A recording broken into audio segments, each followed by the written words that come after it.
So welcome. So this is the chapter on electromagnetic waves.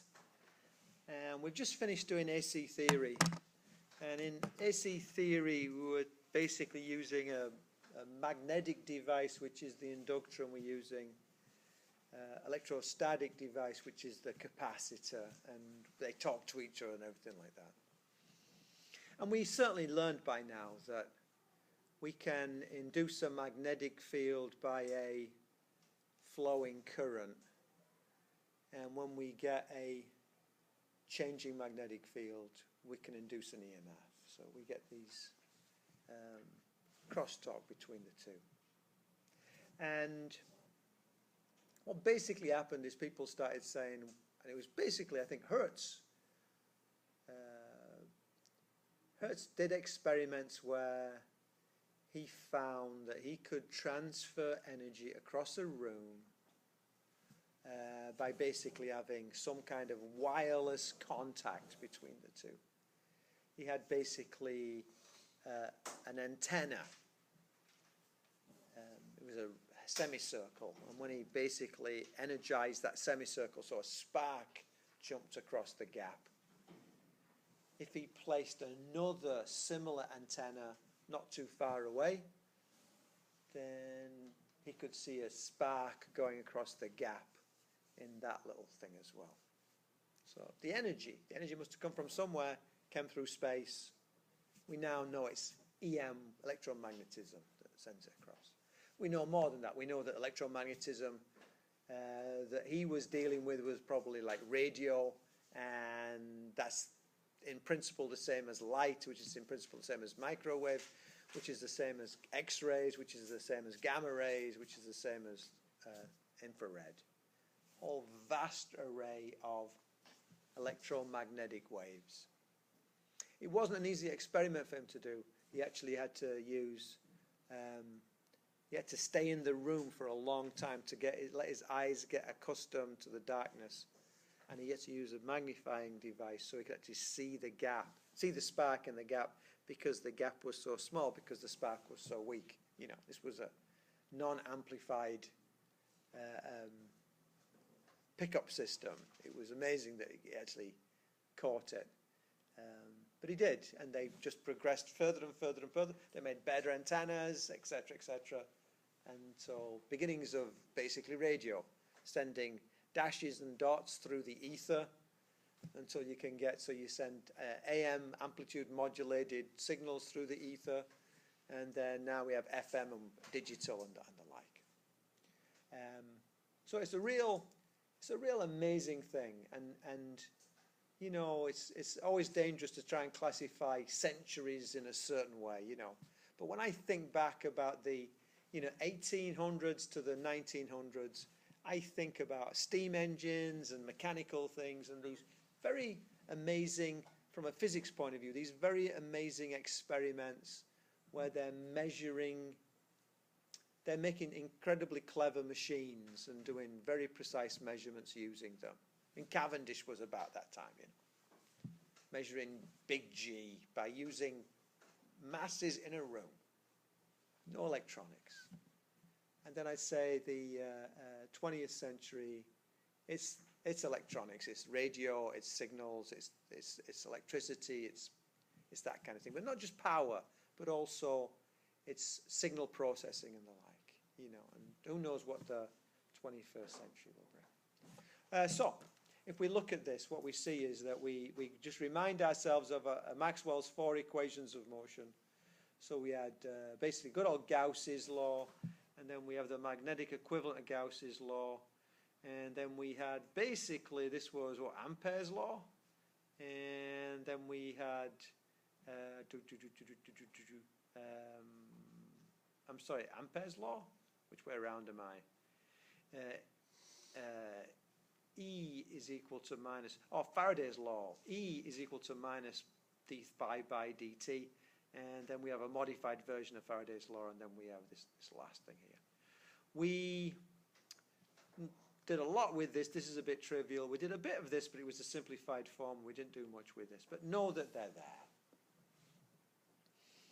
So here's the bit on Hertz. So Hertz basically took devices like this, basically antennas of various kinds. This is not the very beginning stuff, it's some of the later stuff he did.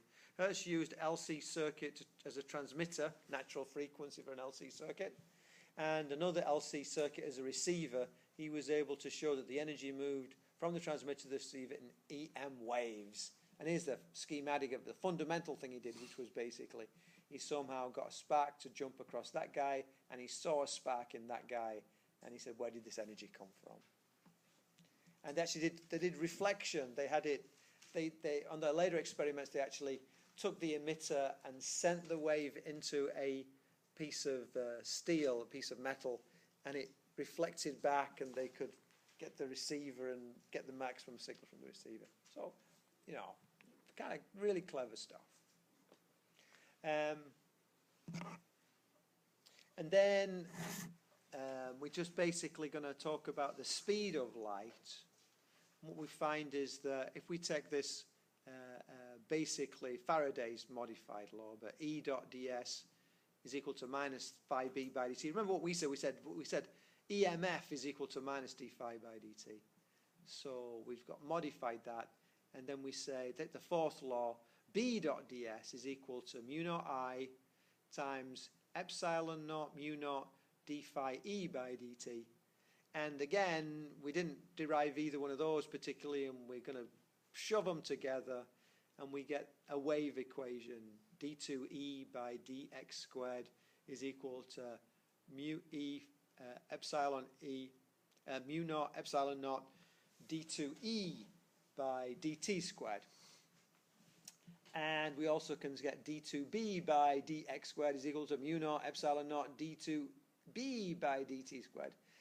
And both equations have the form of the general wave equation. We touched on that in the mechanics. d2y by dx squared is equal to 1 over v squared d2y by dt squared. And that 1 over v squared looks remarkably like that mu naught epsilon naught. And so by analogy, people said, well, this is behaving like C. So C is equal to 1 over mu naught epsilon naught. And you shove your numbers in, and you get 3 times 10 to the 8 meters per second. So, whoa, works. So the speed of light is not happenstance. You know, it comes out of the equations. And that, can you imagine from a physics engineering point of view, when you know you were able to take Maxwell's equations and figure out the speed of light from theory, and then it corresponds to the best measurements in practice. This is the sense of closing the loop. You know, it's like, you know, we went this way, we've gone this way, and it's like in lab when we get it, like, you know, bang on. And there's that feeling of, hey, this worked, this really worked. So if you become an E major, I suspect you'll do more on Maxwell's equations than this. If you're a physics major, you'll do more on Maxwell's equations than this. So we can say, so what we also get out of this, and this is the take-home bit is, I suppose the take-home bit is knowing that the speed of light is equal to 1 over mu naught epsilon naught, but you know the answer to it anyway. But what we don't know, what I want us to recognize is that speed of light equals E max over B max. Now let's just stop for a minute and say, what on earth is E max and B max? On my diagram, I can see my electric field vector, and I can see my magnetic field vector. And they at 90 degrees to each other.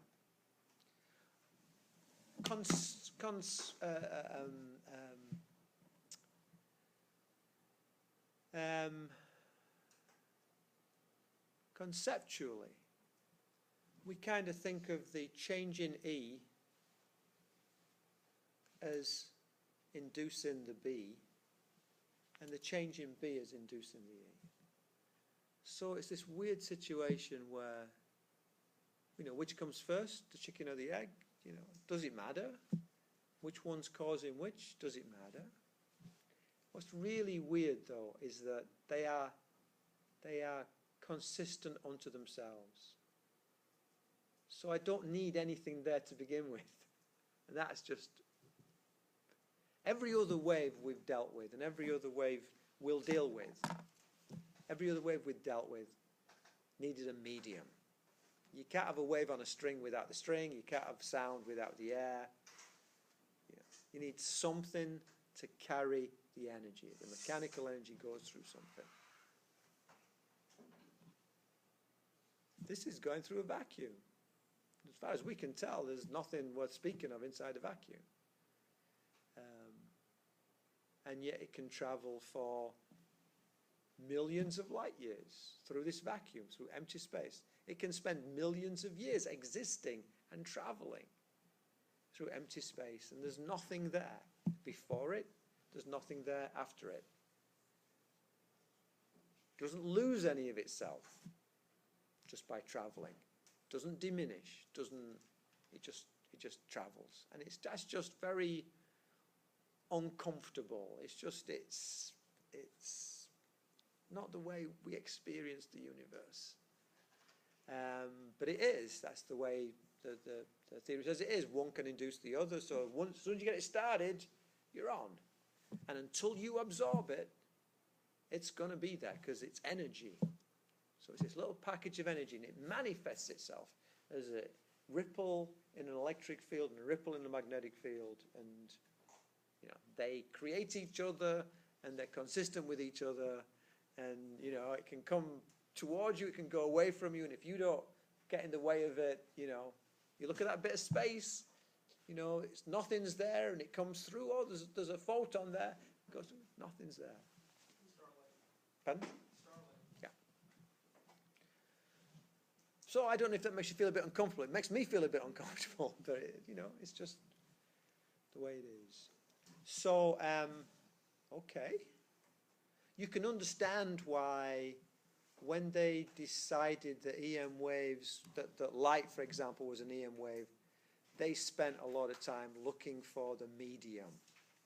We don't get into this that much, but it turns out that if I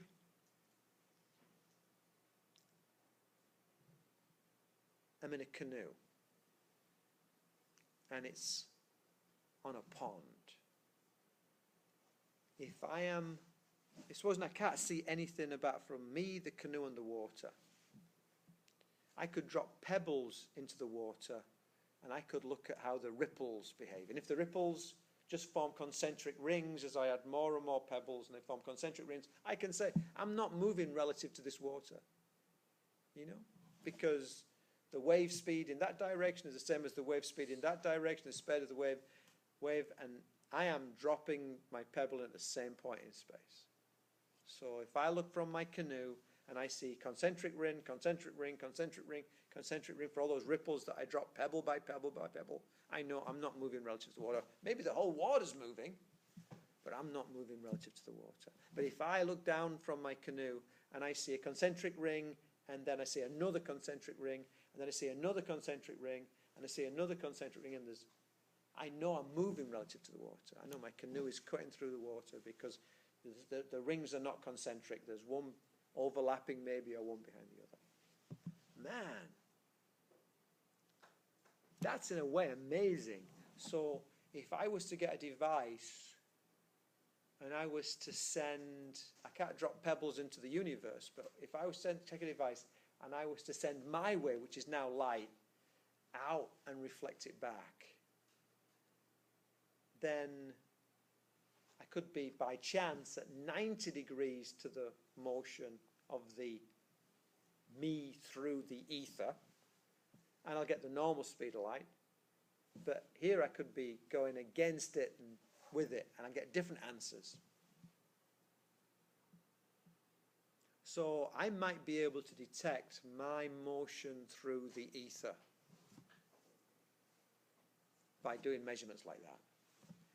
And that would be kind of cool, because as I go around the sun, presumably I go through 360 degrees of rotation around the sun. I'm pointing in different directions at different times.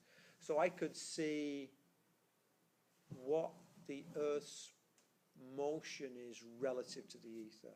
Is it Is the ether going in that direction through this part of space? And if it is, I can start measuring things relative to the ether. So there's this whole new measurement system that's available to me if I can start measuring this. And so it was a big deal to measure it. And so they started measuring it and they couldn't see anything. And there's always that case of, well, we're not sensitive enough. So you make a bigger apparatus and you can't see anything. Well, maybe the Earth is dragging the ether with it. First of all, we're not going to assume that the ether is centered on the Earth. We got rid of all those ideas a long time ago. We're no longer it. We're like, I mean, maybe we are, but we don't think we're it. So it's not like we're the origin. We're passing through it. So if you don't see it, it's not that you're the origin. It's that, you're not sensitive enough. So you make bigger and bigger apparatuses and you don't see it. And then you go, well, hold on. Maybe, although we're not it, we drag the ether with us like, frictional, like a bow wave, Dolphins can kind of like glide in front of a ship because of the pressure wave in front of the ship. Maybe as the Earth goes through the ether, we drag the ether with us. So around us, there's not much flow of the ether. But if we went a bit higher, there would be more flow. So they started putting these things in balloons and sending them higher and higher. And big experiment, delicate in a balloon, Couldn't see any effects of it. And then it was really actually Albert Einstein who basically said there's no ether. I mean, other people I'm sure said it, but he was the one who took it seriously. And so, well, if there's no ether, how do I explain all this ancillary information, ancillary behavior, which we'll get to kind of when we do light? And that led him to relativity. The fact of the matter is that if this isn't happening, then I can't explain that, and I can't explain that, so how does this happen? And that just opened the entire door to relativity. So it's interesting stuff. Frankly, it's the first bit of physics where the typical math that people walk in with is not good enough. And so you start running into the situation where people genuinely struggle with this because of their math as opposed to their visualization. You tend to leave a bit of visualization behind and you start just relying on the equations and saying, what do they give you? And then saying, what does that mean physically? As opposed to, let's think about this and then let's try and describe it mathematically. Projectile, we can see it. We can see a projectile. Now let's describe it mathematically. There's no, I don't conceptually get a projectile. Just look at it and you get it. And the math is there just to support and give accuracy to our observations. But now we start getting to the stage where the math is the progress. You do these mathematical techniques and you manipulate it and you say, oh, look, what does that mean? And it used to be like the theoreticians were the servants of the experimentalists. You explain my data, and then it kind of flipped, and it was like, you do this experiment, which is kind of interesting. It's funny that relationship actually at the Cavendish Laboratory in England. They built the new Cavendish. It's not where any of the famous experiments were done. They were done in bicycle sheds in the old colleges. It's like you go to Rutherford's old lab. It's like a bicycle shed. It's like, this is like hallowed ground. Yeah, put your bike in there and go away, But they built a new Cavendish, and they built it deliberately with I think it's 3 floors, and it's divided into sections. And the idea is that if you're in electronic materials, the theoreticians are above and the experimentalists are below. So there'll be much more crosstalk between theory and experimentalists. So you'll get to know, it's not like the people in that building over there.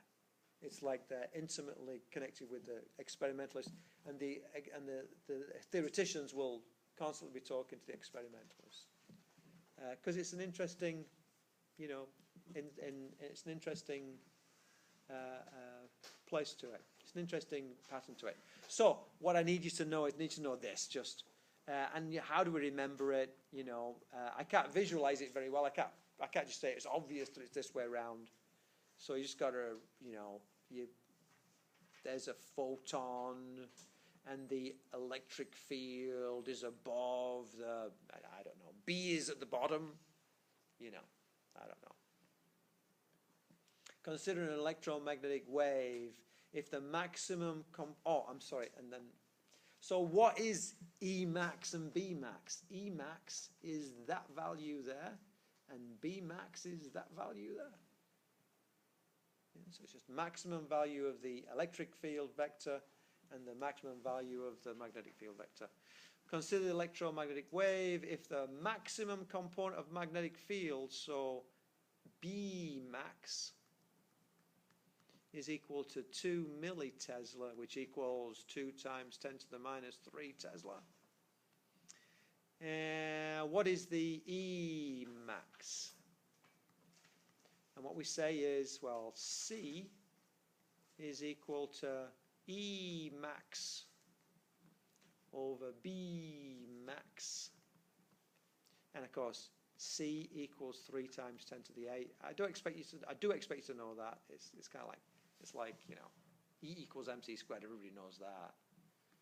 So this gives us that E max is equal to C times B max. And it's just as simple as that. 3 times 10 to the 8 times 2 times 10 to the minus 3. So that would be 6 times 10 to the 5, which equals, let's have a look. That seems like a very big number, but I'm just going to go on for a minute. Millitesla, yes, that's going to be 6 times, it's going to be 6 times 10 to the 5 and newtons per coulomb. I got a little alarm bell going off in my head, so let me just double check for a minute. So that's there. These in the basement. 6 times 10 to the 5. Yep. Yeah. This seems like a big number to me. Well, I suppose I'm using big numbers anyway. So that's a heck of a, that is a heck of a magnetic field for a piece of light. You know, you'd have a tough time with, you know, it's tough getting big magnetic fields. Cool. Okay, so if I have my E and I have my B, so imagine taking a slice out of this, you know, this pattern. I have my E and my B. Electromagnetic wave transfer energy through space. The rate of energy transfer is given by the pointing vectors, P-O-Y-N-T-I-N-G, pointing vector, and it's called an S. So the pointing vector is defined as equal to 1 over mu naught E cross B, and the magnitude of the pointing vector represents the power per unit area, which is the intensity. Power per unit area is watts per meter squared, which is intensity, along the direction. So this is, if you like, the power per unit area that this thing is pushing out. So we have the intensity, which is equal to the pointing vector, is equal to, and we have E max B max over 2 mu naught. So let's just leave that at that. And then you can say, oh, well, actually, I recall that C was equal to E max over B max. So that would be I is equal to SAV, which equals, let's just say CB max times B max over 2 mu naught, and we get that guy.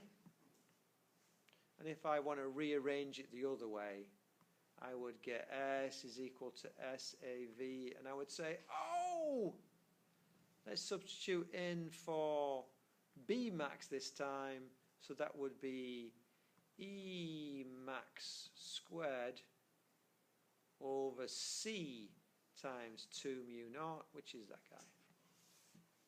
So you can get this anytime you like, just by combining this with the previous equation. Yep. So we say the radiant energy from the sun comes as a plane wave of intensity. So I is equal to 600 watts per meter squared. And the peak value of magnetic field, B max, is what I want to find. So let's have a look. I said I was equal to S average, that's the pointing vector, which equaled, what was it? It was E max, B max, over 2 mu naught. So then I say, oh, and also C is equal to E max over B max.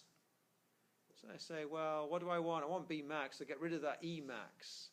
So I is equal to, rather than E max, I'm going to say C B max times B max over 2 mu naught, which equals 3 times 10 to the 8 times 6. Oh, I'm sorry, no, wrong way around. So that means that B max is equal to the square root of 2 mu naught times I. I's not current, it's intensity over C. Took that to the other side, took that to the other side, which would equal 2 mu naught 600 over 3 times 10 to the 8 square rooted. And that would be in Tesla. And I'm getting to the stage where it's kind of like, you know, I don't want you to work out what mu naught is. You know, but you could even, I should suspect if you left it like that on the test, I would check it and say it's right. You know.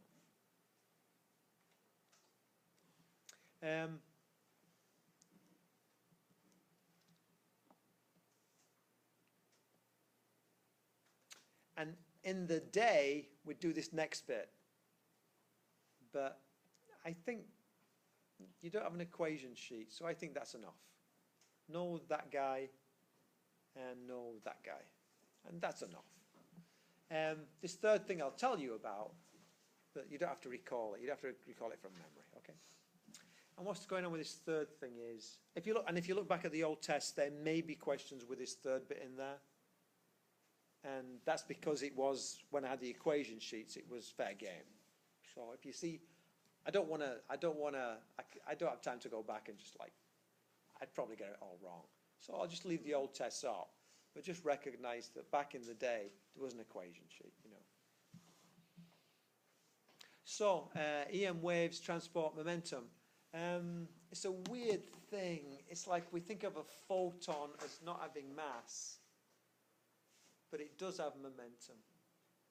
And I can't explain to you why that is. All we know, well, what we do know is if I take a plate and I paint it black, and I take a plate and I paint it white, and I shine very bright light at it, I will get more of a force on the white plate than I do on the black plate. And there's a classic experiment. There's a device, there's two devices. One is called a Crux radiometer, and that's not the one. That's the one you buy in the shops. It's got a little pin, it's got a little thing on, it's got these little ears on, 4 of them, and one side is black on all of them, and the other side is white. And you put it in sunlight, or you put it in lamplight, and it spins. And there's another one, which is, I can never remember the guy's name. It's like, I want to say Laplace, but it's not Laplace. It's something like that. And it basically is a lot more sturdy, with a lot lower vacuum, and it has a pin, and it has these guys where one plate is black. So looking down from above, there's 4 of them, and if you like, that's the black side, and that's the black side, and that's the black side, and that's the black side. And then there's the white side, and there's the white side, and there's the white side, and there's the white side, looking down from above. And what you see in this is, if you look at the Crux radiometer, the one you buy at Moseley or your little science store, the one that looks like a light bulb. Have you guys seen them? Have you seen one? You've never seen one. If I get time, I'll nip out and I'll get one, because we have them in the stockroom. If I get that and I look down from above, what I see is it spins with a white face leading. So it's almost like it's got a little jet engine coming out of the black side. But if I look down at the Crux, the Laplace radiometer, it's not Laplace, I just can't remember the name of it. And let's draw it with the same sequence. It's black on that side, it's black on that side, it's black on that side, and it's black on that side, and it spins the other way. So a completely different mechanism taking place. So what's going on with the Crux radiometer? You're basically absorbing photons more on the black side than the white side, because black is absorption and white is reflection. So you absorb those photons, which means you absorb that energy. So you're absorbing energy on the black side, and that is causing the black side to get hotter than the white side, which is causing the partial pressure of air, because there is a partial pressure of air in these guys, to expand, which is like a little engine. It's like putting a little Alka-Seltzer thing behind your boat when you're a kid, and you get the thing to go faster and faster. So that's the thermal. And the wording on the Moseley thing, it's not, Moseley didn't write it, they bought it. But the wording says it's a solar effect, which is a bit ambiguous. It is a solar effect, but it's a thermal solar effect. On the original one, very low vacuum, or sorry, very high vacuum, very good vacuum, very, very low pressure. So there's none of this expansion of the air. And what literally happens is that the photon comes in and it bounces off of the white side, and the photon comes in but does not bounce off the dark side. So the change in momentum is equal to minus mv if you just come and you're absorbed. Is equal to the final, which is 0 because nothing comes back, minus mv because it goes there. And the change in momentum on the white side is equal to minus mv because it's going in this direction, minus plus mv because it's going in that direction, which equals 2mv, minus 2mv. So can you see how you get twice as much change in momentum for a white reflection than you do for a dark reflection, than you do for a dark absorption, yeah? Remember that from, you did something very similar to that when you did gas particles. Remember when we did the P is equal to 2/3 mv half mv squared, n over v a half mv squared in the gas analysis stuff? Well, anyway, it's that same particle in a box, you know, bouncing around. Now, I just used mv, and I should have called it p because, you know, photons don't have mass. But it's that kind of argument. So we should see the white face being left behind and the black face being is the approaching one for this side. And sure enough, when you do the two experiments, you do. It's just often people get this thing confused. They think this thing is doing what this thing is doing, and they say it's going backwards, and it is because it's a different mechanism. Cool. So basically, if I have a black face and a white face inside a very good vacuum, I can get the momentum is equal to U over C, use the energy over C. I get twice as much for reflection than I do for absorption, and I just play with it and change the handle.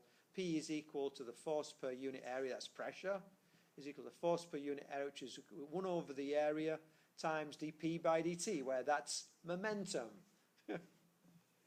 So P is equal to F over A, which equals 1 over A dP by dt.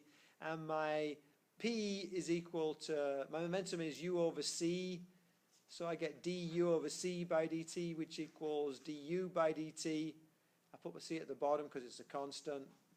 And then I say, recognizing the Poynting vector, yada, yada, yada, I get it shoved in. And the solar radiation pressure, that's pressure from the sun, turns out to be